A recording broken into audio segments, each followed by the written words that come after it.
The 2014 Extreme Sailing Series is perhaps the most hotly contested sailing series on the planet. And it's no wonder. 11 top teams and 55 of the world's best sailors battling it out on an 8-leg global series. Alinghi, one of the most famous sailing teams in the world, were runners-up in 2013. But in 2014, Alinghi are on a mission. They're out to win. With Morgan Larsen again at the helm and a multi-talented, experienced core crew, Alinghi had a new mantra for the coming series: sail fast and clean. You know, obviously we're trying to push forward to improve on where we left off, but saying that, the field's deeper, and you know, I think just getting to the podium is going to be the goal for our team. The 2014 Extreme Sailing Series kicked off in Singapore. Asian's Garden City track was tight. The mischievous wind was light and unexpectedly tricky. As a result, there were plenty of bumps and scrapes. Whoa! Massive crash there. Oh my goodness, there's a mast come down. Oh my goodness. There's a mast Group come down. armour, mast down. Men are in the water. Two boats locked together. Larsen's mantra of sailing fast and clean, however, was paying dividends. Alinghi stayed out of trouble, well, nearly.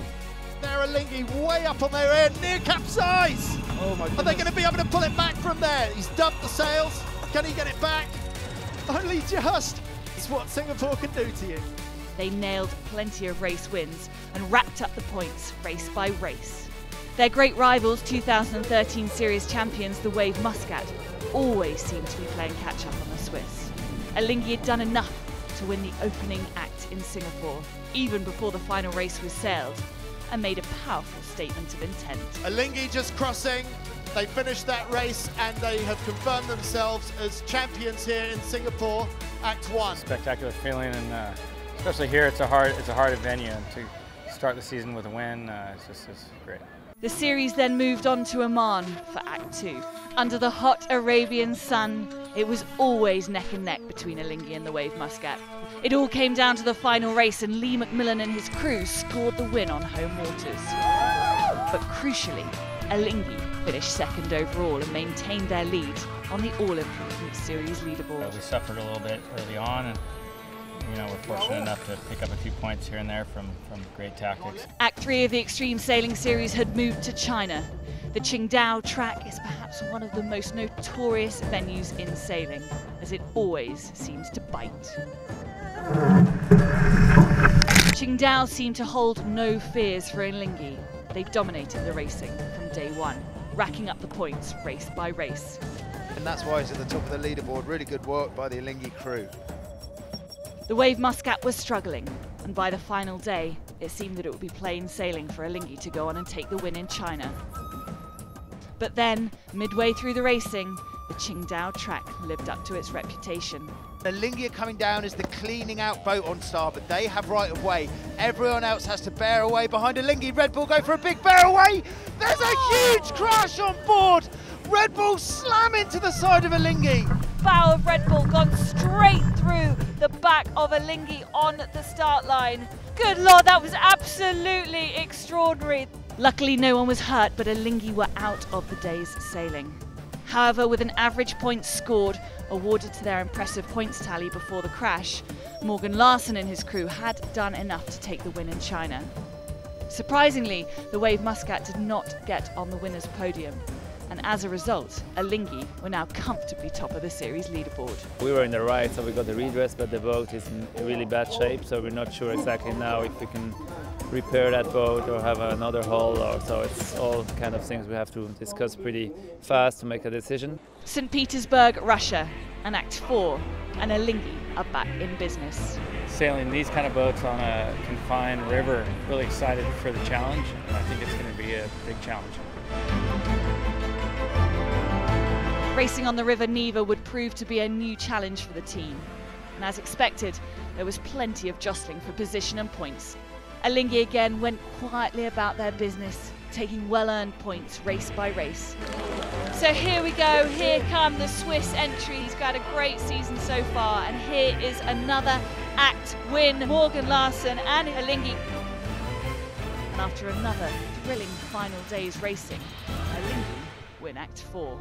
With Alinghi seemingly in control at the top of the series leaderboard, there was huge pressure back on the Wave Muscat to bounce back in Act 5. Cardiff, and the track was again tight, but racing was full on in the Welsh capital. There was no quarter given between the teams, and no more so than that between Alinghi and the Wave Muscat. Alinghi's just missed the mark, and they're right in front of JP. Oh, and there's a collision! Alinghi could not be more in the wrong there. The top 3 boats that are all in contention for winning this act are in a massive pile-up on the top mark. The only boat that this works for is the Wave Muscat, because these 3 boats are going to be the last 3 boats. Lee McMillan just about took the win in Wales, but could not shake off Alinghi, who again finished second and kept the momentum going at the top of the leaderboard. It was a fitting end to a tough regatta, and now we're excited to still be on the podium on the leaderboard and hanging by a thread onto the lead of the series. Act 6 in Istanbul saw Morgan Larsson show the determined side of Alinghi.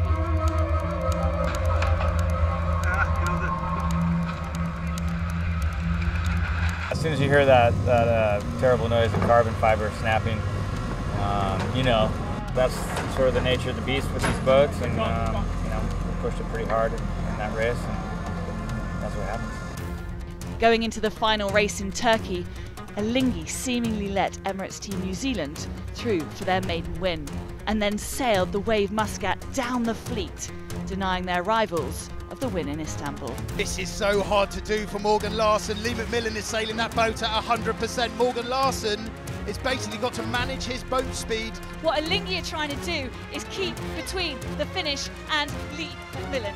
Write this one in the record books. It is done. Emirates Team New Zealand take a bow. Dean Barker take a bow. Morgan Larsson.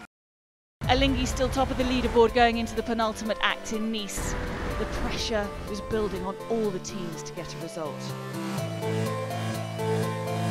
Morgan and his crew still hold the lead, but a slip on the French Riviera could prove costly and hand the initiative to their fierce rivals, the Wave Muscat.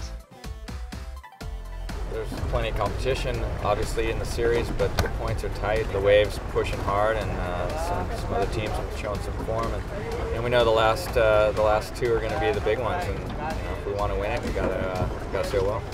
Real Team dominated the first few days, and Alinghi were not as consistent as they were, but scored reasonably well.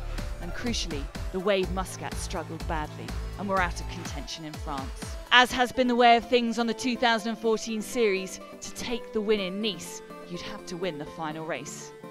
Alinghi fought their way back up the field and were in pole position for the final race shootout. Reelstone are a little bit down the pan at the moment. Here comes a big moment, and it looks like Alinghi have tacked into the lead of the race. As it stands, Alinghi would have more than one boat in between them and Reelstone and go and win Act 7. That would be absolutely massive in the overall standings, with the Wave having by far their worst regatta.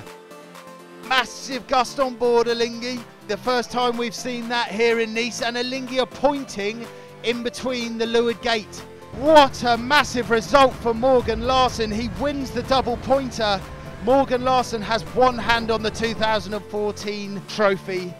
Morgan Larsson and Alinghi win yet another act, and with a final act to go, have one hand on the trophy. Once the pressure came back on us, we started to sail a little better, and it was great to end it on a high note. Sydney, Australia provided a stunning backdrop to the final act of the series. The wind kicked in and the racing was fast and furious. Alinghi kept it safe for the first few days, always focused on the job in hand.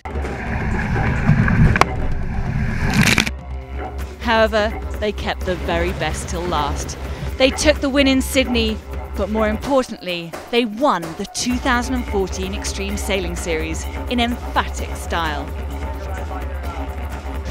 For Morgan Larsson and Alinghi, it's mission accomplished.